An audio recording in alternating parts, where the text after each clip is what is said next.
what if you could play blackjack, but you could cheat a little bit? You could do that in real life. Can you tell by my expression what Balatro is? I think that someone at 7-Eleven knows who I am.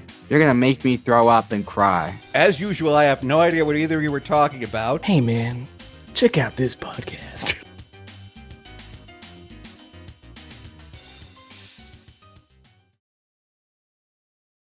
Hey everybody, welcome to a video game podcast, a podcast that is generally about video games. So today we have three great hosts, as always, actually. That doesn't ever change. It hasn't changed yet, at least. Not yet. We've all been on our best behavior, so we're all still here.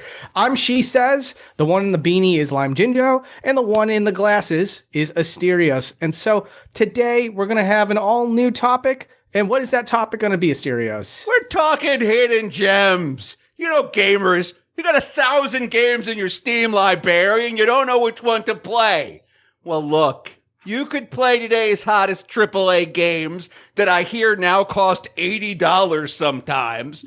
Or maybe check out some of these hidden gems. Maybe some of them are a little older. Maybe some of them are on sale. Maybe some of them you've never heard of. Maybe some of them you have and you didn't know. You know, these podcasters that you listen to like, so maybe you like them too. She says, what's your first hidden gem? Okay, so this one I got to play on the Wii U. I guess the reason why I was able to find this game in the first place is because there was not a lot of competition back then. There was just a very, very small catalog of games that you could actually play on your Wii U has a console. huge catalog. I don't know what you're talking about. It has some of the most games ever. Someone's Delulu over here. I don't know what you're talking about. Alexandria. I heard it was second only to the Library of Alexandria. Am I wrong? Yes, and when they took down the eShop, if you actually Google Wii U eShop down, it actually just links you to a Wikipedia page called The Second Burning of the Library of Alexandria. It was that bad. When Meme Run went down, it was that bad. This guy loves his meme run. I have to play this game. I actually own it. I bought it when it happened. Do you guys know about Meme Run? I don't know what the hell you're talking about. All right, I guess I'm going first, guys. Hit first. Is that actually going to be one of your choices? No, this game is terrible. Well, tell us about it real quick so people don't lose their minds. Yes, I will go so fast.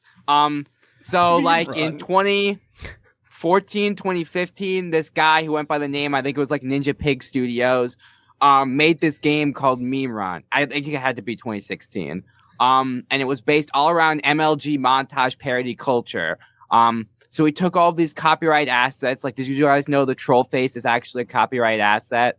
What? And they took like Illuminati Confirmed and the Call of Duty hit marker sound and bags of Doritos and stuff. And it's an auto runner, like completely randomly generated to the point where sometimes it will make situations that are impossible for you to win in. And there's very little animations. He sold for $5. You play as a troll face, and it just it has this one looping song, and it constantly is blaring air horns, and rainbow frogs appear on screen, bags of Doritos, Call of Duty hit markers. Yeah, $5. And when it came out, the community was split on if this was based and we should all buy it, or if this was actual slop that the guy made in like 5 seconds to try and make a quick buck. So in 2016, I was 14, so of course I bought it.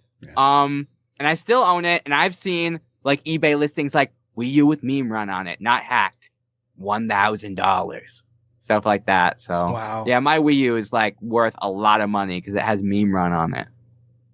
She says you knew what Meme Run was, right? Like, what's your experience with this, whatever he's talking about? I've seen the trailer. I've never played it myself, but yeah, it looks like garbage. So the fact that it's divisive, I feel like is 100% attributed to people that are just in it for the memes. Yeah. I mean, it's in divisive the name, right? if it's funny or not. It's not divisive on if it's good or not. It's terrible. It's the worst runner game I've ever played. Oh, okay. Definitely. Well, maybe we'll file this game against another topic called Hidden Turds. But we're talking about hidden gems today. I had to quickly talk about Meme Run. She says, what's your hidden gem? So right back onto that horse, with the Wii U eShop not having a lot to offer besides Meme Run, before I get called on that again, there was one game that I saw a trailer for that looked really decent. And so it was one of those gamble games, and I bought it and I played it, and I was actually really, really surprised just how fun it was. It was called Elliot Quest. So Elliot Quest is sort of like a Zelda 2 / Mega Man / Metroid crossover game. And so like it's a 2D platforming game where you can get collectibles that makes you stronger and also allows you to traverse the environments more and more as you collect more and more equipment. You can also get magic, and you can also go on an overworld map similar to Zelda 2 and stuff like that. And your character sort of looks like Pit from Kid Icarus. But the whole idea is that it's just one of those exploratory games where you're testing your skill level while also at the same time expanding your repertoire of tools that you can use. So I thought that this game was going to be mid, but like I was kind of, again, just giving it a chance. But when I walked away from it, the only thing that was kind of weak was the story, but the gameplay and the music were both really, really good. And it sticks with me to this day. They actually gave a re-release on the Switch, and they also did a physical release, which I might be one of 5 people that actually bought that physical release. So I own it. Should I go grab it real quick so I can show people? Yes. Okay. I can cut it out, or Asterios and I can jibber jabber. Well, look, let me jibber jabber because I Googled it because, as usual, I have no idea what either of you were talking about. I don't know about this game either. Yeah, apparently it was released for Windows in 2014. There was a Wii U port in 2015. It was ported to the regular Switch in 2017. You could buy this right now for the Nintendo Switch. Elliot Quest. Yeah. So here's the game right here. Hopefully you can see that okay. But here's the physical release of the game. They definitely made the artwork way cooler once they decided to put it on the Switch, because that was definitely one of the things that was holding it back, was that it didn't have like a very distinct art style when it came out on the Wii U. There's also a reversible cover that resembles Zelda 2. Oh, that's cool. That's cool. Look, it's gold. Jinjo, it's gold. It's gold. It's a gem. It shines just like a gem. So yeah, I always applaud this game. Literally no one I know talks about it or has ever played it. But I think that this one is worth people's time. It's really fun. It's got a great soundtrack. Aesthetically, it's pleasing. It's not like the most gorgeous game of all time, but it's serviceable. And again, the gameplay is where it's really at. It challenges you, but at the same time, too, it's also very rewarding. And the only thing that I thought was kind of weak was I still don't really understand what the story was really supposed to be about. It's about a guy named Elliot. He goes on a quest. And that's about as all I can figure out, because everything else about that story seems a little obtuse and not very direct. And so I personally think that other than that, it's like absolutely worth a play. So that, and I'll pass it off to someone else for now. And if we have more time, I'll tell you my second. Well, just real quick before we go over to Jinjo, who's going to go next. Yeah. Apparently, the plot, according to the Wikipedia page, is the demon Sitar has placed a curse on Elliot, which will turn Elliot into a demon if the curse is not lifted. Elliot sets out to search for a cure. So it's a race against time to not become the thing you hate most. That's a pretty good hook for a game. I like stories where it's kind of like the main character has a time limit before he dies or something really bad happens. The first story I can remember experiencing like that is Sonic and the Secret Rings, because the Razor Jin shoots a fire arrow into Sonic's chest, and now his chest is on fire the whole game, and it's going to kill him in a couple days. So I always thought, wow, that's really interesting that if I don't beat this game, Sonic will actually die. So it looks like Elliot will actually become a demon if you don't beat this game. And just for the record, there's no time limit, though, if that's the premise. That's good. Yeah. That's not Sonic and the Secret Rings either. I usually don't like games with time limits except Chibi Robo, which has a time limit of 1 minute before you have to plug yourself back in to recharge. But that game's cool. For Elliot Quest, I thought I was a god gamer. Like, I browsed game FAQs every day. I thought I had approximate knowledge of almost all games, but I have never heard of this game or seen it in my entire life. Sit down, Jinjo. Know your place. I'm not a god gamer anymore. Nintendo World Report gave it a 9 out of 10. Nintendo Dojo gave it an A+. I've never heard of either of those outlets, and they're probably both dead by now, but pretty good ratings. Wow, good scores. Yeah. What did Nintendo Power give it, Asterios? It doesn't. Nintendo Life gave it an 8 out of 10. Is I that know what Nintendo Life? I don't Yeah, know. Nintendo Life's awesome. Is that a thing? Okay, good. Yeah. Yeah. 8 out of 10. Arcade Sushi gave it an 8 out of 10. Yeah, I've never heard of this. This is really seems like cool. you really brought in a true hidden gem, she says, because Thank you. none of us have heard of it, but it seems like people liked it. So good job. The people that have heard of it. Those who gave it a liked chance. Yeah. Good job. And now I got 2 other ones too. Now I think about it, but again, I'll give the floor. I want to hear from Jinjo. I was gonna say, do we want to do round robin or everyone shows all their games at once? But I guess we'll do round robin. So my first game, this is a really underground hidden Nintendo 64 game. I don't know if you guys have heard of this one. No. Super Mario 64. Now, Next. All right, serious. What you got? whoa! Oh no! Hold on. Okay, you guys don't like Super Mario let 64. him I get unroll that. his You know, might be a little too hidden. Don't know if you guys have heard about it. Sure. I mean, you might not be able to talk about it. So I brought some backup games just in case. Next one I got, there's a Wii game. It's actually a sequel to Super Mario 64. This is Super Mario Galaxy. Next. Okay. Now let's end to that gag. Now I have my actual first hidden gem. Okay.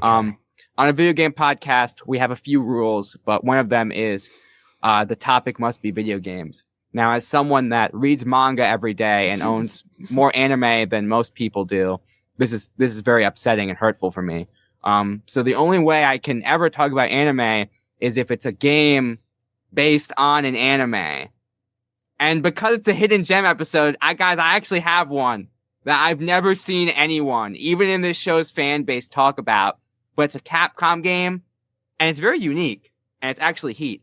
It is the Japan-only PS2 game, JoJo's Bizarre Adventure Golden Wind, made by Capcom. This game actually was supposed to come to America and Europe in 2002, but it was silently canceled for unknown reasons. Some people say no one cared about JoJo's Bizarre Adventure in 2002, which is valid.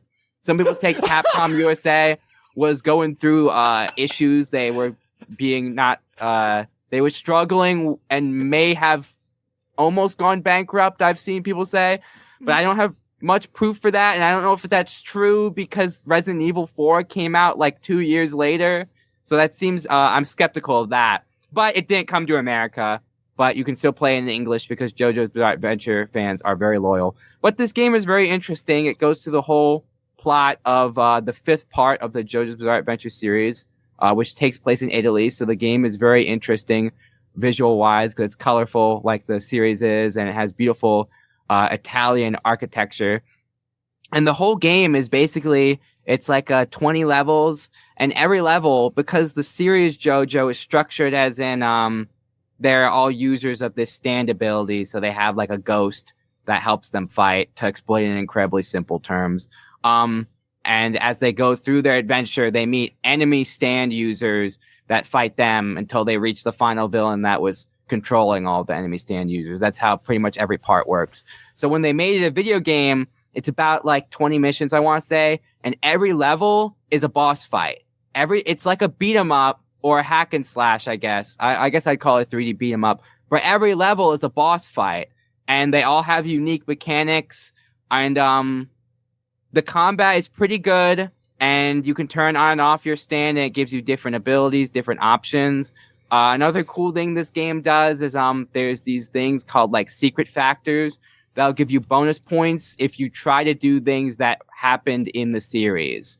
So if you attack an enemy with a certain ability that they used against that guy in that episode of the show or a chapter of the manga, then you'll get bonus points for doing that. And there's a ranking system at the end of every level, so you're encouraged to try and not get hit. Yeah, it's a lot of fun. And then when you beat the game, you get dream matches.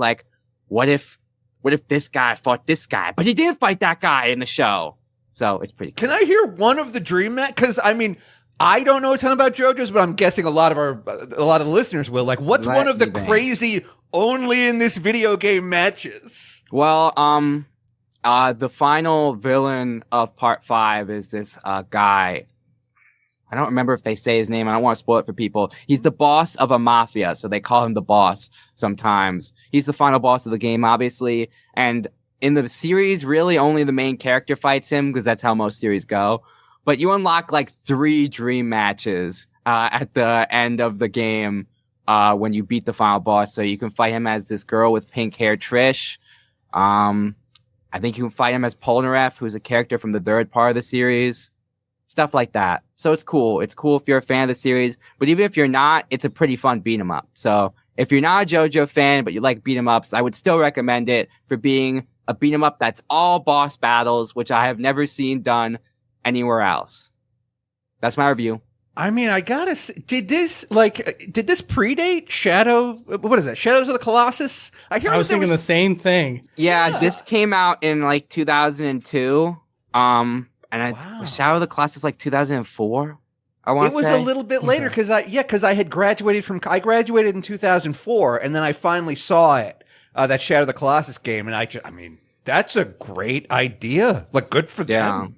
That one is actually being on this podcast makes me want to expand my turf and play more games that I've never played before, famous games. So Shadow of the Colossus actually high up on the list right now because everyone's always like, oh, this is one of the greatest games ever. And one of my motivators for wanting to play Shadow of the Colossus, I don't know if I should say this on a public forum. I used to know the major spoiler. I forgot it. So I should play it. I should play it before I remember it or I get spoiled on it again. Because I used to know it. I really can't remember it like at all. There's one of those rare moments where it's like you see a spoiler and you're like, man, now I have to wait until I can't remember that anymore to actually see this thing. It actually happened. I forgot. So I have to play it. I have to play it soon. And I have to play it before this episode goes up because I bet all the comments will be like, oh, the major spoiler is actually, it was just the whole time. Why would you tell me that? If you say that in the comments, you're getting banned. I just want to jump in real quick and back up what you're saying about forgetting the spoiler. Because I remember on the internet before the Star Wars sequels came out, the J.J. Abrams one, someone DM'd me a JPEG of Han Solo getting stabbed to death. Oh my God. Like before the movie came out, someone was just trolling me and I was like, God damn it. Now I know he dies. So you can keep I don't want to interrupt you. Sorry, I'm bad at interrupting people. It's okay. But thankfully, enough time had gone by that when I saw the movie, I forgot that Han Solo got stabbed. That's pretty important. I don't know how you forgot. I don't know. But my first thought when he got stabbed to death was, oh my God, he got killed. And then my second thought was, oh, wait a minute, I already knew that. So it is possible, listeners. On the topic of specifically Han Solo dying, and this also kind of relates to video games, is I'm not even a big Star Wars fan, but when that first movie came out, episode 7, my local theater did a night before premiere day premiere. Ooh. So I got to see the movie like a day before most other people did. So I was not spoiled on Han Solo dying. But when I got home, I was like, I see a lot of people named like Han Solo dies playing Team Fortress 2 right now. So I went on the Steam page where you can search all users, and I just typed in Han Solo dies. When that movie, like the day before it came out, 500,000 people on Steam were named Han Solo dies. Wow. That was one of those spoilers where it's like, you could not have possibly avoided it unless you shut everything off and then saw this movie on premiere day. Yeah. Unreal. Were you shocked, she says, when you saw the fate of beloved smuggler and Wookiee friend Han Solo? Well, you know what? I'll tell you this. Now that I have an opportunity to talk on this topic, I wanted to mention JoJo's Bizarre Adventure. Oh, yeah. And how you said it was made by Capcom, right? Yes, this Capcom used to have the rights to JoJo, so they actually made 2 games, the famous Heritage for the Future Fighter and this one. So I bet it's amazing. We should play it sometime, even though I've never played the anime. But I have faith because every single time Capcom has ever had a property that wasn't their own, they always knocked it out of the park. Like DuckTales, Chip and Dale. Yonoid. Or was that Yonoid? I think Capcom did do Yonoid. That game's They did, but it was actually just a reskin of one of their exclusive Japanese games. Still heat. So. Yeah, still pretty cool. I love that the Noid has an NES game. That is incredible. Yeah. So yeah, like I would love to try it out. I'm sure. Did we find out how well it reviewed? This JoJo game? Yeah. I have no idea because it was Japan only. I don't know how Famitsu was feeling about this thing. But personally, I've completed. I almost 100%ed it. I don't think I quite did, but I've completed it and I really liked it. It gets kind of difficult at points. Some of those dream matches are brutal because you can really tell that this fight was intended to be fought by Mista, and playing as someone else, it's not working out for me. So Gotcha. There's this ice guy. His name is Italian. I don't remember how to pronounce it, but people that like Part 5 will know. This ice guy, his stand is called White Album, like the Beatles album. You fight him as Mista in the story mode, and then you get like dream matches against him, and they're just brutal. They're so messed up because you can't. Because Mista has a gun, so you're just supposed to shoot him. No one else has a gun. No one else can use a gun, so it's messed up. But all the Capcom JoJo games are good. I could have talked about the Fighter, but it's not a hidden gem because it's like the most played game on Fightcade. I'm very, very particular about my hidden gems because there's always like, this game used to be a hidden gem, but now so many people know about it. It's like, is it really a hidden gem anymore? Like, something like God Hand. I know a lot of people probably don't know about God Hand, but I feel like God Hand has been a hidden gem for so long. Most people know. Yeah, God Hand, that game IGN gave like a 3 out of 10 is actually really, really good.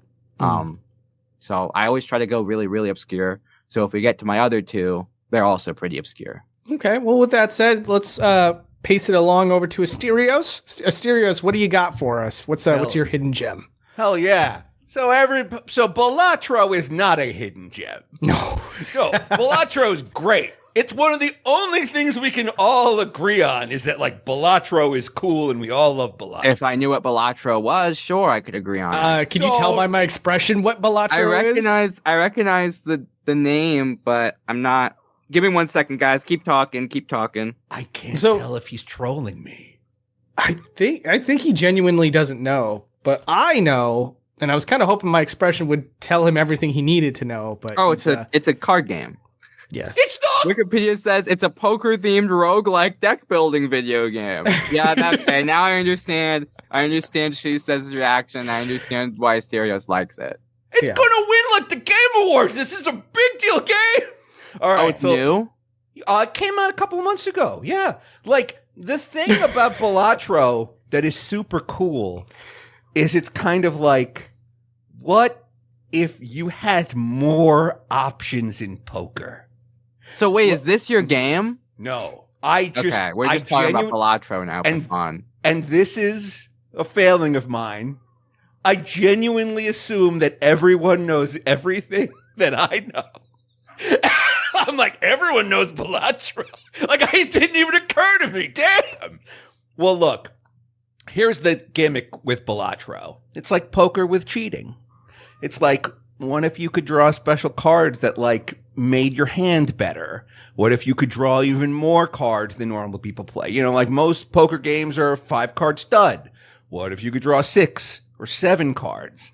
And so, like, you know, one of the things that makes video games great is that they're this like power fantasy where you're like, well, what if I could like, you know, what if I had to run across the city? What if I was the mayor from Final Fight and I had to like beat my way up across the city to save my daughter? What if I were Solid Snake and I had to infiltrate a bank? Like, you know, that's the thing about video games is that like it's like access to abilities and worlds that we don't have.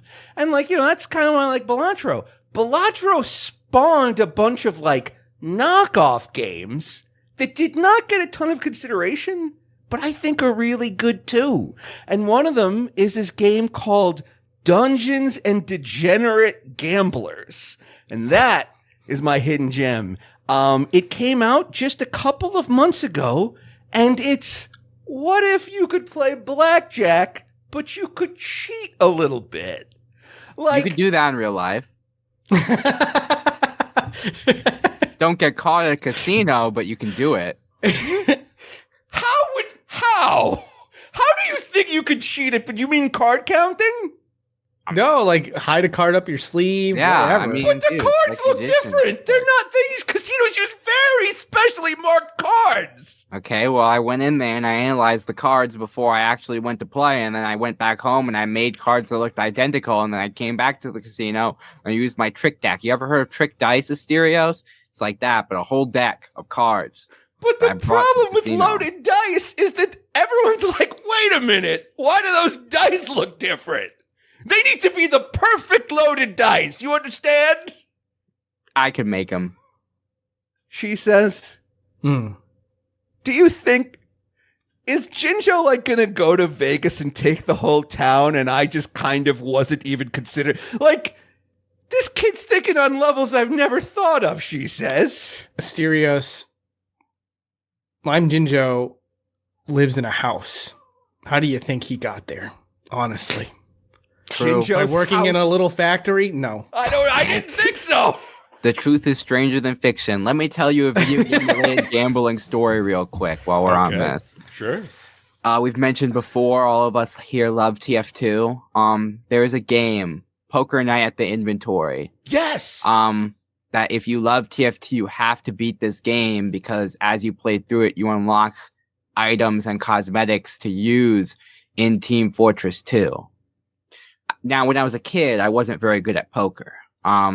So what I did, I struggled, and then eventually how I beat this whole game and got all the items and cosmetics in it, which still baffles my friends and my brother Andrew to this day, is that they all play it fair and square. Every single turn, I went all in. Every single time. And all of the computers, I specifically remember the guy at Penny Arcade, from Penny Arcade, he'd go, effing A. Every single time you went all in. Every time. And they all like, they fold. They fold their hands. And then I'd win every round. It literally worked every time. I don't know if the game was glitching or what, but if you just go all in that game, like every time they'll fold and you'll just win the hand. It's That's awesome. You outbluffed Strongbad himself? Yeah. Yeah. Strongbad was like, I'm gonna pull out a Strongbad impression real quick. Please. Oh, I'm Strongbad. Oh, no, I can't play poker. That was terrible. Jesus. No. May we please hear your Strongbad impression? No. Strong bad email. Yeah, that was bad. I mean, like, if I had took some time, Close. maybe, but on the spot. Oh, Asterios, your turn. That was close, though. Don't beat yourself up. That was close. It. She says is the I'm looking for an impression. email. Something. A female. I'm Bubs. Wait, I pulled a Bubs by accident. You kind of sounded more Bubs. Why did I access Bubs? Oh, hey there, it's me, Strongbad. Hey, great job. Damn it, that's He's Code not Z. Strongbad. Gerb. Well, if you want to do a great job at playing 21, playing blackjack with cheating, for example, let's say one of the things about blackjack, it's like there's a ticking clock in blackjack because it's like, uh-oh, the dealer's got 18. Uh-oh, the dealer's got 19. Are they going to beat my 20? You can play a card that subtracts from their total. And so now they've got to hit more. And obviously, if they had just hit a bunch of face cards, the chance of them drawing another face card is reduced. So like, it's fun little things like that. Or you can play a card that like makes your opponent put more chips in the pot. Like, you can play a card that like starts the whole round over. And as you go through Dungeons and Degenerate Gamblers, you like collect more and more of these special cards with these special abilities that allow you to like hack blackjack, a very simple game that we all know the rules of. So that's why I like Dungeons and Degenerate Gamblers, because it's like, it makes you feel like you've got that ace up your sleeve that Jinjo is clearly going to various casinos with and hoping not to get kicked out for pulling out of his sleeve. Yeah. I even know how to cheat at the online ones. Yeah, I grew up playing the Luigi gambling game in New Super Mario Bros. For the DS, so ever since then. She says, what's he talking about again? I don't know. There was the mini games in New Super Mario Bros. That were also in Super Mario 64 DS. There was one where Luigi, you play one of the gambling games with Luigi. I don't remember which one. I think there's 3, maybe. Yeah, but yeah, there's like one where he's a dealer, and he's in like a little black vest with a white shirt and a bow tie, and he serves out cards to you and he stuff. looks handsome, very handsome. He's always handsome. True. He's the Is dapper that the brother. one? Wait a minute. Is that the one where the background music is like dun dun dun dun dun dun dun dun dun dun? No, it goes, There's another one. You know, There's another one in that minigame collection that does have that background theme, but that's one where you have to spot a one character's face and a sea of another character's face. yeah. I played those mini games a lot as a kid, like more than the main game. I think probably. Yeah, I just wanted it was the bomb sorting mini game. I love that one. Mm-hmm. the what? The bomb sorting? Tell us about that game. Yeah, there's a mini game where you use the touchscreen and like bombs will come out, like black bombs and pink bombs, and you're supposed to move the black bombs into the left and the pink bombs over to the right. And you have to do it all very, very quickly because there's a timer that's quickly running down. But if you do it, it disarms the room and you get all the points, and then they, load up another wave, basically. That one was really good. Yeah, and it's all like super responsive because you're using the touch screen and you got that little stylus and everything. So you can get really fast and frenetic and very challenging. So it's cool. I liked it a lot. One day, Nintendo just wanted me to believe that there was a King Babam, and it came out of nowhere. And look, don't get me wrong. I love the design of King Babam. I like his little Monopoly guy mustache. But it introduces a bunch of questions like, what do you mean there's like Babam royalty? Is there like some sort of like, what's the, like, it's like, what's the opposite of democracy again? Anarchy. There's like some sort of like totalitarian Babam dictatorship where like a giant Babam like controls every aspect of your life. And then I remember when there was a King Boo too. I was like, what the heck? They shouldn't make these things this big. Well, wait a second. We're talking about the concept of a giant bomb controlling all aspects of our lives. That's not too far off from reality. No, I guess it's not, actually. Goodness gracious. Welcome, 2025 is going to be a hell of a year. Buckle up, kids. All right, we're going to take a quick break, and we're going to come right back with more Hidden Gems. Hey, we're back. Sorry, once again, I am old and had to go to the bathroom. We're back! More. TMI much? More hidden gems. Although some of us can't hide our bathroom habits, these gems you're going to want to dig up and find. She says, what's another hidden gem? So literally last night, I was thinking about this game and I wanted to play it again. And I think I want to like play it on a stream or something because of how bizarre it is. It was something that was exclusive and remains exclusive to the Wii to this very day. And that particular game is Pandora's Tower. Have either of you heard of this game? That was part of Project Rainfall, right? Yes, it was. Okay, yeah. good. And I still got it. I'm still a god gamer, guys. Yay! Thank you. So anyways, it's a action RPG where you go into a tower to get meat to feed to a vegetarian princess. And the reason why you're feeding this vegetarian princess meat is because she got cursed and is becoming a monster.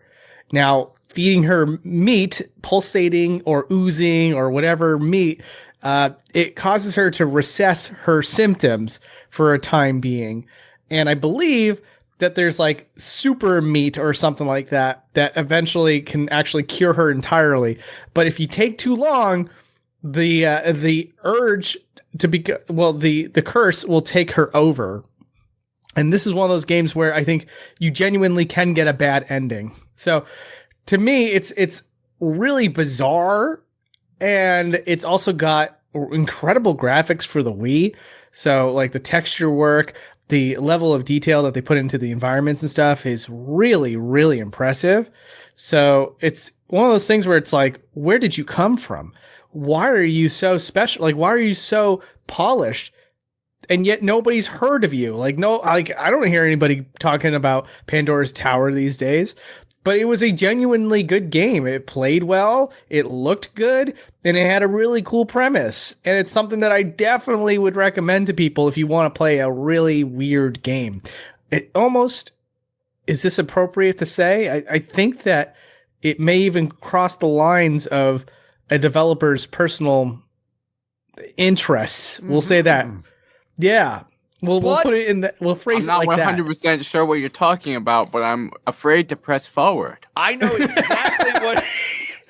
exactly what he means, and I will say, when you're operating from a place of passion, like that you actually really care about this thing, you'll polish the hell out of that game and make something else. You might be onto something. It might be that this guy it's like that one image where it's like the writer is barely disguised. You know, yes. PG podcast, maybe PG-13 sometimes. Right. But like 100%, that's exactly what I feel like is going on here. But again, as a byproduct of maybe that, we have a game that, again, has full voice acting, incredible character models, great combat, and just a really fun premise. So I'm going to probably put this one on stream sometime and maybe finish it all the way through. I got pretty far when I first played it, but sadly I didn't have the means to be able to finish it. So I think I want to finish the fight with this one. Dude, Master Chief. I didn't even realize I did that. Oh, how did you not? It's time That's to his whole finish thing. the fight. Sir. There are 5 different endings to this thing. Oh. And I'm reading the Wikipedia page for it right now. Don't She spoil says any of the endings. Oh, no, definitely not. But she says absolutely right. The higher quality flesh you feed her, the more the timer is reset. And also the stronger your affinity bond becomes. So if you want to, like, really get close to this lady, you better be feeding her well. Is that fair to say, she says? Yes, and there are cutscenes that they very passionately animated with very detailed sound effects of her biting into the pulsating flesh. So, Oh, I get it now. It's like that thing with like Pierce Brosnan that people talk about. Very deep cut. What? If Google the architect, Okay. Pierce Brosnan the architect. It's like a super deep cut, like 4chan meme, conspiracy theory about what Pierce Brosnan is into. So I think Pierce Brosnan would perhaps like this Pandora's Tower game. But for me, I'm not gonna lie. For reasons other than that, this game sounds heat because I love action RPGs because they're usually like hack and slashes, except I don't have to try as hard because I can just grind instead of actually there having to learn is a combos. rolling mechanic, Jinjo. Oh, it's the greatest game ever. It's the greatest game ever. Also, I do typically have a love. You specifically use the word bizarre. Yeah, I love bizarre games. I love bizarre stories. Jojo's Bizarre Adventure. Yeah, so this game sounds quite up my alley. I think I'll have to check this one out. I have no idea how expensive it is, and frankly, I'm scared to look at price charting right now. Are we talking about which game? About Pandora's Tower. Oh, yeah, I think it's up there. I'm going to check it out real quick. Oh, God. What was the Project Waterfall thing you said, Jinjo? You knew I think something. it's Project you were talking about Rainfall. It was Yeah. It was in the early 2010s. All Nintendo fans were soy jacking for good reason, guys, for good reason. But you were soy jacking about how no, Nintendo, there are 3 games, 3 action RPGs for the Wii that you haven't brought over to America. Bring them over to America now! Now bring them over to America. So, in order of least good, and we don't talk about them really, to most good, and we talk about them all the time, we had The Last Story, which I heard is not very good. I've never played it myself, I would obviously. like to try it, though. Then we have Pandora's Tower, is the one in the middle. I've seen a few people talk about it, but I would still agree with She Says that's probably a hidden gem. Sounds like a lot of fun, but it hasn't been re-released or anything. And then the one that ended up being the most important was Xenoblade Chronicles. The first Xenoblade Chronicles, yeah. Did you just blare the theme song? I can play it. I can put a whole bunch of clips on screen. There's Dunban over there! Why you buy honors and make honors? I have to keep on fighting! You can tell that's the only one I've played of the three. That's the only one I've finished. And it was the Switch version. Yeah, that was it. It was a bunch of it was those 3 games, America that wanted those games to come to America, and eventually different companies caved. Nintendo Nintendo did Xenoblade Chronicles, and I think they did the last story. And then Xseed took Pandora's Tower. But it might have been Xseed took the last story, Nintendo took Pandora's Tower. But I'm pretty sure Nintendo did the last story, and obviously they did Xenoblade, and then Xseed did Pandora's Tower. It's so weird to hear of one of those fan campaigns actually working. I thought you were going to be like, we wanted all 3 of these games and got none of them. Like, good for you guys for getting those games, or at least some. Wait, you said you got them all? You got all 3? We got all 3 of them. Good job, gamers. Yeah, right? Yeah, thank you. I was like 8 at the time. Rare win for the gamers. Yeah. I was like 8 years old, so I didn't really participate. But yes, us gamers, we won. We won. One of the games sold well. Of the 3, one sold well. We did it. But then they did make like 2 sequels for Xenoblade, and now it's like huge. 3 sequels, actually, including X. So yeah, it was good that they listened to the fans because it's like they're making a ton of money off these Xenoblade games. Yeah, guys, maybe you should do that more. Maybe you should I don't know, what's something us fans want? Like fan projects. The Legend of Starfy. Come on, Nintendo. Mother 3. Oh, now hold on. I know you're not dissing Densetsu no Staffy because that's my jam. Do you want me to walk over to my room and pull out my 3 box copies of Starfy 1, 2, and 3 for the Game Boy Advance? I do. Okay, I'll be right back. You guys have so many games around you at all times. All right. Yeah. All right, let's finish this mini game in Mario Party real quick. Okay. Look, I'm going to point out the only video game I have access to just handily. And I go to 7-Eleven so much that I won a contest where they sent me a Slurpee cup that on the back has a little tiny Tetris Oh, that's game. Amazing. Yeah, it's really fun. It's really cool. And the whole, let's see if I can turn this thing on. You thought I was playing. It lights up. You thought it was a joke. This ain't LimeJinjo. This ain't your joke. God. That's awesome. What's that? I have the rarest video game in the world. 7-Eleven sent 20,000 of their loyalist fans a Slurpee cup that has a Tetris game on the back. Dude. How many? Awesome. How many fans? So you're that loyal? 20,000. Wow. You're that loyal to still a low 7-Eleven? number. I think that someone at 7-Eleven knows who I am because I won another 7-Eleven contest. One day I went to 7-Eleven and I put in my little 7-Eleven code like for my points. And suddenly it was like, you have 1 million 7-Eleven points. Dude, someone at 7-Eleven corporate is just like, man, I just really love listening to the Loudest Podcast at work. You know what? It's like the only thing that makes sense. So I'm at 7-Eleven and it says I have 1 million 7-Eleven points, which entitles me to free everything. So I was like, oh, there must be some kind of glitch.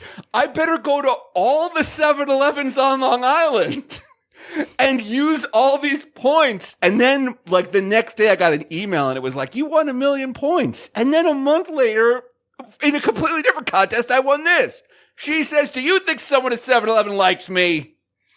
I think they do. And according to LimeJinjo, it's Trunks from Dragon Ball Z, because that's the voice he used. It's like, I really like that Asterios. Was that really Trunks? Yeah. I was not. I want to give him all the points, because I really like Asterios. This is for Gohan! Ah! And they blast 1 million points into your 7-Eleven account. All right, well, Jinjo, come on, give us another hidden gem. We're on a roll here. We're gemming here. We're finding all these gems. Really I'm screwing I love it. Duck. I love that. That's got to be our first t-shirt. We're gemming here. Gemming here. So I did pull out these Starfy. I don't really want to talk about it right now, though. It's just underwater Kirby. But it is cool. I have all 3 of the Game Boy ones because Starfy, more like Barfy. Everybody hates What's your those games. problem, man? Always trying to start something on these episodes, man. Always trying to start something with me. You know what? Keep quiet while I talk about my next game. Now, this one, a true hidden gem. No one can possibly predict what I'm going to talk about next. And it's also another game. I've never seen another game like this. So during the break, I Googled reviews for this game, and it actually has like a 55 out of 100 on Metacritic. So I don't know if this is a hidden gem as much as it is a cult classic, because critics panned it, but there's some real fans out there for this one. Of course, you might think, oh, everyone loves Toy Story 2, that licensed game. But have you heard of specifically Buzz Lightyear of Star Command for the Dreamcast and PlayStation 1, based on the Buzz Lightyear TV show where Patrick Warburton voiced Buzz? Hey, Peter, it's me, Buzz. Hey, Peter. Hey, potato head.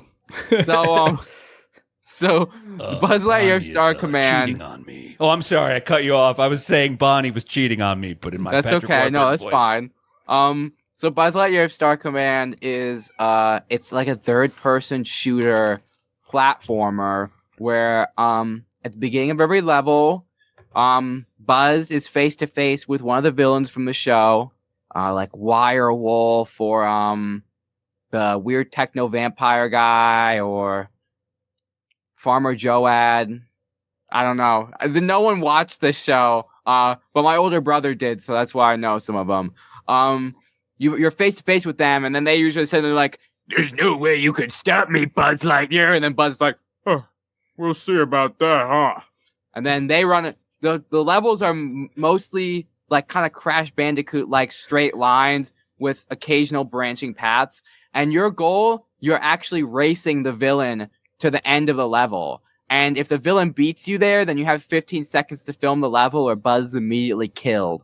But if you beat the villain there, then you get, like, you take some of their health away before the inevitable boss fight at the end of every level. So every level is a race and then a boss fight.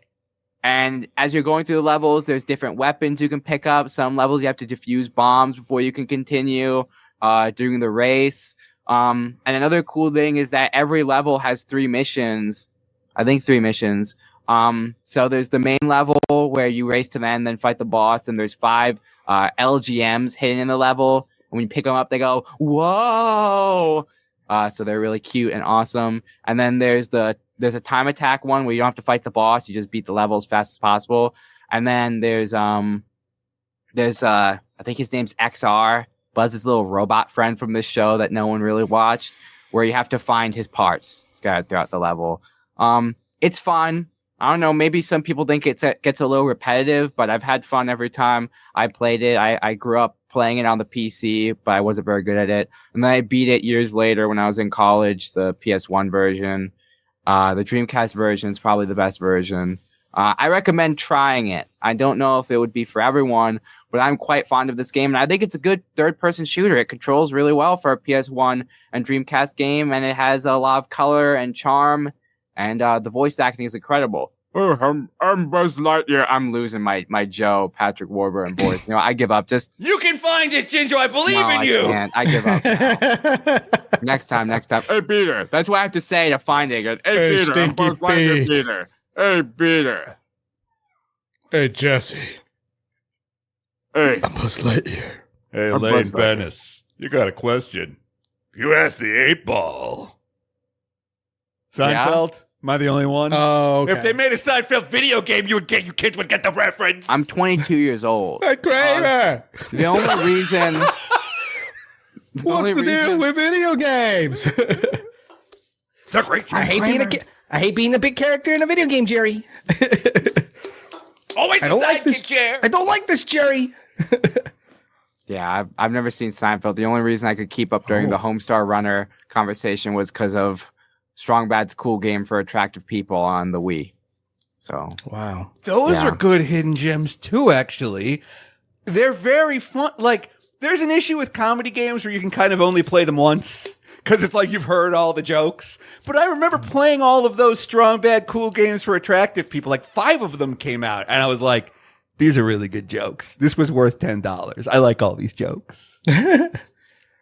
very what awesome. I was going to say, Jinjo, the idea of racing to the end of the level and the reward being that you get a like proportionate amount of the boss's health knocked off is a really good reward. Because I'm guessing that you're kind of pulled between making it to the end of the level for the boss or collecting power-ups and exploring secret area. Like, is there a tug there? Yeah, you want to, through numerous plays through of the level, you want to find the best path to pick up. So you can pick up a weapon, and then if you pick up the same weapon again, a lot of weapons, sometimes you have to buy them with credits that you get from the enemies you kill along the way. So you have to balance, I want to kill this many enemies, so I have this many credits before I run into this item bubble, so I have enough credits to buy this item bubble. And then you, if you buy like the same item over and over again, then you get more and more ammo for it, because everything has an ammo except Buzz's main gun. So there's this really good like crossbow one that fires like 3 bolts at once. So that one's usually good for a lot of bosses. So there's like levels where it's like, okay, I've memorized that the crossbow is here, here, here, and here. So I get this first one, and then this next one I have to buy with credits. So I have to kill. It's most efficient to kill these enemies here, here, and here. So I kill those enemies, grab their credits, get the next crossbow, so on and so forth. There's a lot of intelligent thinking involved with Buzz Lightyear of Star Command for the Dreamcast and PS1. This sounds. She says, "Am I wrong?" Or does this game sound pretty cool? Actually, It sounds okay. I'd be willing to give it a try just to see how good it is. It's kind of fun when it comes to licensed games, because a lot of people at a certain point started to write them off entirely because of the fact that they're licensed games and so many of them are garbage. But that's what's kind of fun about them, is that sometimes somebody puts in a lot of work into these licensed games and then they turn out to be like really, really fun. Yeah, this one was actually made by Traveler's Tales, who made Toy Story 2, which is a beloved licensed game that pretty much everyone that's played agrees is actually a heat. They also made a bunch of other games I like. The less agreeable Sonic 3D Blast, which some people... I like Sonic 3D Blast, but a lot of people agree that the head of Traveler's Tales went back like 20 years later and made a ROM hack for Sonic 3D Blast to make it like good. And a lot of people really like that. So... Yeah. And then Traveler's Tales also made Lego series. They made the Lego series. They made Bionicle Heroes, which is a little repetitive, but a pretty fun third-person shooter. So Traveler's Tales usually is pretty good with their licensed stuff. Like, they don't have many misses. I mean, Sonic 3D Blast isn't... It's a Sega game licensed out to them, so it's not really a licensed game, but kind of. They also made Sonic R, which is bad. I don't like that game. Whoa, yeah. Some people are shooters for Sonic R. I actually know multiple shooters for Sonic R. I'm not saying anything about the soundtrack. The soundtrack's good. I think the game's kind of poopy to play. I'm sorry if you like Sonic R, but other than that, Traveler's Tales, they're good. They're good. Most of their licensed games are quite good. Was Lego Portal Traveler's Tales, guys? I don't know. Is Lego Portal just a level in Lego Dimensions or something? Yeah. It's its own game, I think. Yeah. Yeah. It was a thing where like if you bought, I've only watched the playthrough of it on YouTube, but like it's another like it's a hidden gem I think about all the time, because it's like, all right, everybody loves Portal, everybody loves GLaDOS, everybody loves the songs by I forget his name. It's like if you want to see like a oddly definitive ending to the Portal series, the Lego Portal game has it. I'm going to spoil just something that happens at the very end. Just and kidding, the only reason I'm going to spoil it is because this might actually get you to play the game. So you're fighting GLaDOS in Lego Portal, and then all of a sudden, the character that GLaDOS is based on, HAL 9000, from 2001: A Space Odyssey, comes out of a portal and starts berating GLaDOS for being a ripoff of HAL 9000. Wow. It's like Lego took the time to license the 2001: A Space Odyssey IP. Something I don't think anyone has ever thought to do. The monolith is there, and then if you beat Lego Portal, there's an all new third Portal song that you can hear. That's It's like everybody loves the Portal songs. It's like if you want to hear another one sung by GLaDOS, Lego Portal. It's weird. Nobody talks about this. I would think more people would talk about this. Yeah, I believe it was a level in Lego Dimensions. It was a level pack, and Lego Dimensions was like their Toys to Life Lego game. So you buy these level packs and you buy these like sets and you put them on the Lego Dimensions portal. So there was like a whole Sonic the Hedgehog level and just a whole bunch of series. I'm sure Batman and all of them were there because Lego they have the license to all of these series. So they made a video game. So they can do stuff like that. Just have HAL 9000 show up in Portal.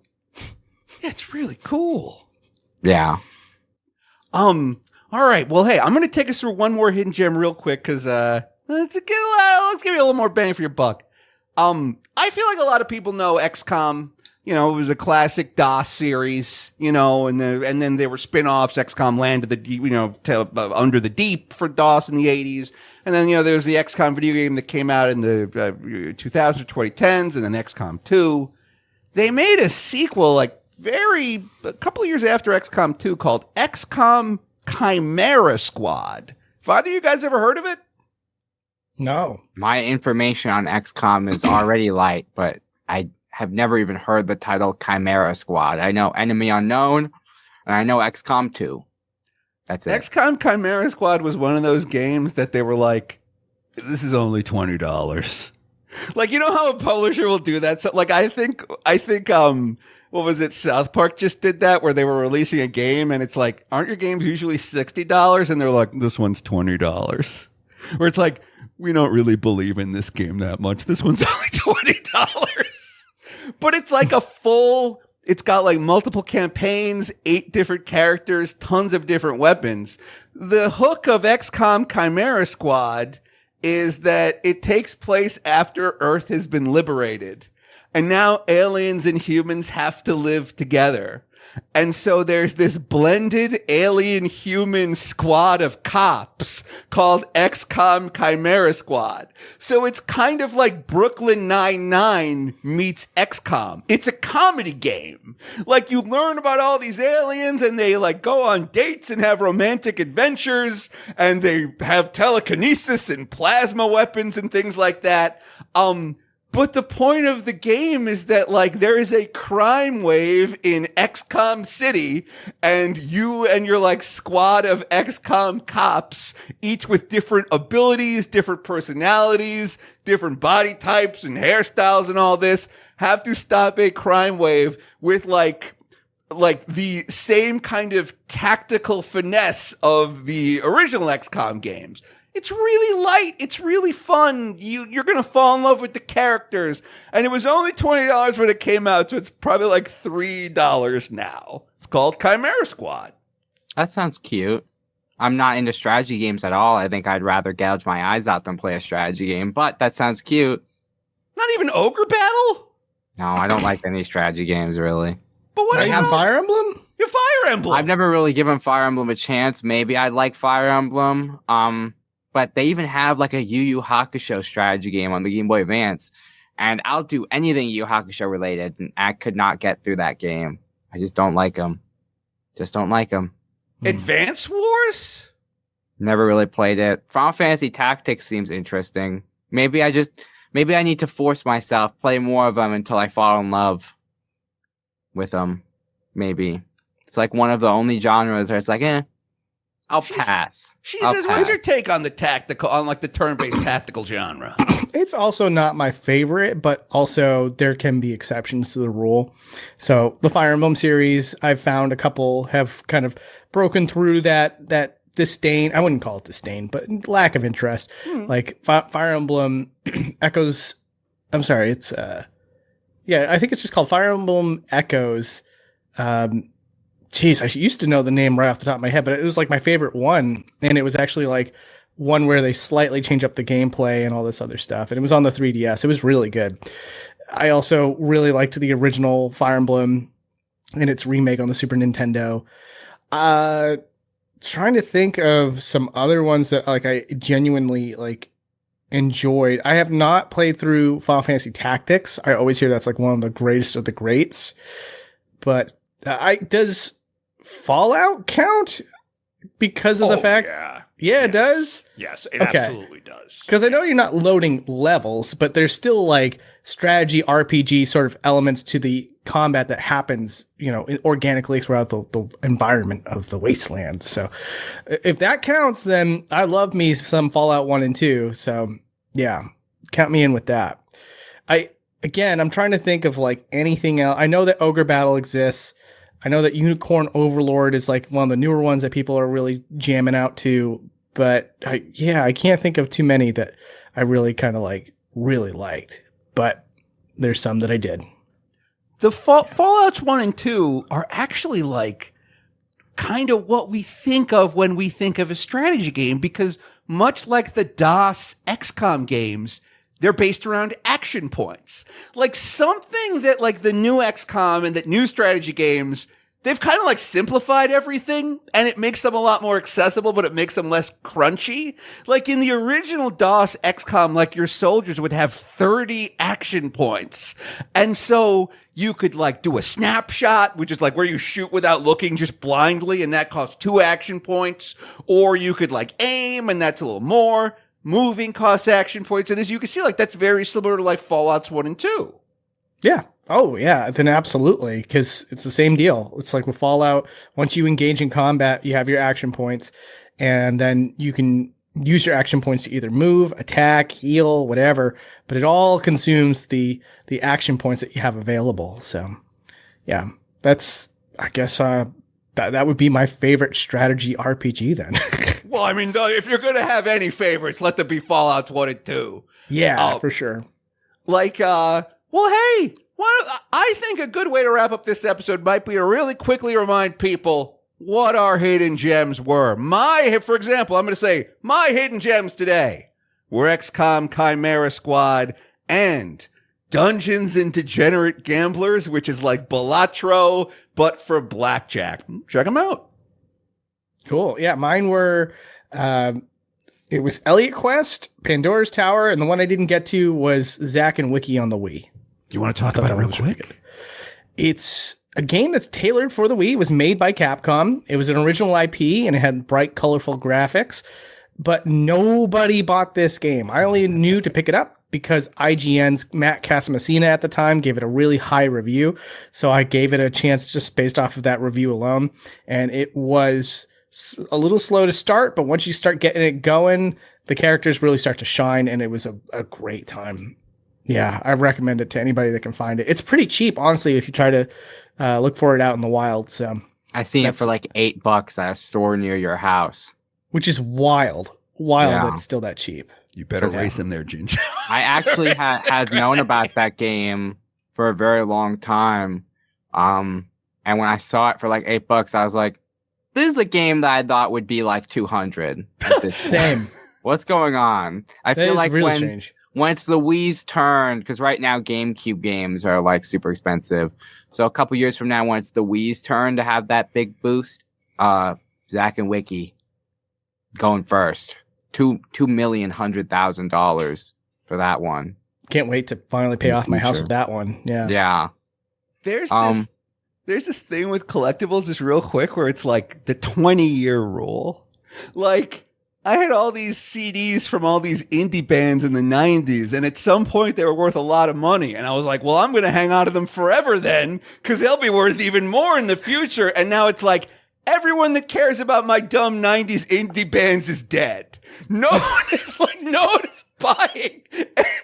buying anything from, quote, the Elephant Six Collective anymore. Your Beulah EPs are worthless, listeners, I'm sorry to say. So you're Wise saying words. If I live long enough, I'll outlive everyone else that wants to buy a copy of Cubivore, and it won't be $500 anymore? Yes. That's what, just give it a little more time. Just gotta wait, huh? Can't believe I used to own that game and sold What's it to wrong with you? GameStop for $20. Oh my god, bro. You're gonna make me throw up and cry. Anyway. What are you... You gonna barfy? Yeah. My games were Buzz Lightyear of Star Command and Giogio no Kimyo na Boken Ogan no Kaze for the PlayStation 2. Rolls right off the tongue. Yep. And the one I didn't get to talk about, which I saved for last because I can bring it up another time because it's one of my favorite games of all time. I can also bring it up if we talk about one of the greatest OSTs of all time. There's a lot of episodes I can bring it up on, but it's actually Gitaroo Man for the PS2. I thought you were going to say Drakengard. I actually considered having Drakengard be part of my opening bit where I was pulling out the fake ones like Mario 64 and Mario Galaxy. I went in my room to get some of these games, and I looked at Drakengard and I was like, should I do this one? This one might be too niche. They might think I'm serious for a second that Drakengard is a hidden gem. Cue the Drakengard music in the background. No, do not edit that in. We want people to stay on the podcast. Yes, sir. You know what? I think I'm going to make it the opening, the song for the teaser reel at the beginning as well. Chapter 4, On the Ground from Drakengard. Man, you sure know how to market a podcast. Yes, sir. Please don't click off within the first 30 seconds. It's okay if I play Drakengard music now. They're at the end of the episode. It's fine. What's cute about his last choice is that he only knew about that game because of a previous podcast I was on. Oh, someone's learning. Yep. Yeah. I like this. I also like that you both know what Drakengard is. If you're like me and you don't know what Drakengard is, leave a comment that says, "What's Drakengard?" Well, seriously, I'll explain Drakengard to you at another time because it actually takes quite a while to explain what Drakengard is. You explain Giogio so simply. You're the first person to say they've got ghosts that help them. I don't know what a stand is. I hope JoJo fans don't kill me because I'm actually a huge JoJo fan. Right behind this blue screen is a collection of most of the JoJo manga. I've read every part of JoJo's Bizarre Adventure and I've seen all the anime. So when I say they're ghosts, I'm just trying to simplify it. Please don't come in the comments like, actually they're stands and they're manifestations, and actually they're all named after bands and artists. I know. Okay. So I'm just trying to be simple. But yeah, the weebs are coming. I only know about it from a podcast that Shesez used to do that I listened to. And I was like, this sounds interesting. So then I downloaded it and I played through it. And I was like, it's like Danny DeVito, Always Sunny in Philadelphia gif. Oh my God, I get it. And then I had to, for my birthday that year, it was $200, but I got a physical copy of it. So I'll talk about it another time because it's the end of the episode. But Gitaroo Man, if you decide to look into it, it's $200. So you might need to download PCSX too. It's never been re-released. I'm not gonna mince words. It's gonna be difficult otherwise. I mean, if I know you can come to my house or borrow it from me. That's fine, but I don't know most of you, so... Be careful of parasocial relationships. If this podcast gets huge, you might have just opened a door that you did not want to. I only know, 3 of you. and if you're listening to this, that's me! Probably not. Sorry, probably not. Well, look, I'm looking at Drakengard here. It says it was published by both Square Enix and Ubisoft, which sounds strange to me. Maybe that sounds super normal to you. That explains where the bad music came from. Just the second game was published by Square and Ubisoft at the same time, which is also very strange to me. Even I don't know why that happened. To explain Drakengard in the most simplest terms possible, it is a bad game, but we all love it anyway. It's bad in more than one way. The gameplay is repetitive and boring. The music is terrible. Most of the soundtrack is just terrible. But the story's cool. It was made by Yoko Taro, who went on to make Nier and Nier Automata, the one with the sexy robots. Nier Replicant is a fantastic game. But Drakengard, I like Drakengard, but it's not good. It's not good, in my opinion. So... These aerial missions look cool. Am I wrong? They're not fun either. Actually, they're worse. I would say they're worse than the on the ground missions, personally. Yeah. And this is a game you recommend. I just want to make sure both of you guys recommend. Are you recommending with a question mark at the end? If you're insane, then sure, play Drakengard. I've never played Drakengard. I recommend Drakengard if you're really into Nier or you're nuts. You're like actually insane and you don't have a job because you would not want to spend free time doing this if you have a job. Well, good news. That's most of our listeners. They like that girl with the blindfold and they don't have a job. Yeah. So. Thank you for listening. Don't insult our listeners too much. Guys, I'm sure you're listening to this while you're working hard. They know I In love the the oil guy. rig. Run. You're at They the oil know. rig messing with those big oil machines. You're like, oh yeah, LimeJinjo's so funny. Asterios is so hot. He says it's so cool. Well, hey, I think we got to wrap up. She says, I'm going to toss to you to take us out. All right. Well, guys, thank you so much for listening to a video game podcast. This has been... we're not supposed to number these because we always do it in an order that we feel is best for the viewers to hear. But thank you so much for listening. I've been She Says. Again, the one in the beanie is LimeJinjo, and the one in the glasses is Asterios. And if you could, make sure you're subscribed. It means a lot. It'll help us grow. Maybe recommend it to a friend. Be like, hey, I need a video game podcast to listen to. Well, Yes, guess what? I actually want to say that because I've been thinking I don't search for podcasts. I don't look at the podcast YouTube recommends me. And I often don't listen to YouTubers when they tell me to listen to their podcast. So the best way to spread a podcast is by word of mouth. Like every podcast I've ever liked is like someone else was like, hey man, check this out. So if you got friends or family that like video games, tell them, hey man, check this one out. And you gotta say it just like that, Say it because if you just don't talk like anything like that, it'll really strike out to Yeah. them. So Like you could be a big burly man who sounds like this or something, and you go up to your mom and be like, "Hey man, check this out." or I'm you could be getting like a really closer. nerdy kid, and just, usually you're just like, oh, I really love, Warcraft back in 1994. But then when you talk to your friend, you go, hey man, check out this podcast. Hey man, it's starting to sound like a saxophone jazz. Yeah, exactly. Like a guy that plays jazz on the radio. That's what I was getting off of you. That was the vibes I was getting off of you. Hey man. Hey man, Check this out. check this out. I was kind of, I was feeling like I was getting more Michael Jackson, like late era Michael Jackson. Hey More man. But the kid, hey, check out this podcast. Yeah, check out this podcast, man. Check out this podcast. It's ridiculous. Yeah, so that probably convinced you to show it to your friends and family. Thanks for There you watching. go. Cool. Bye. Bye.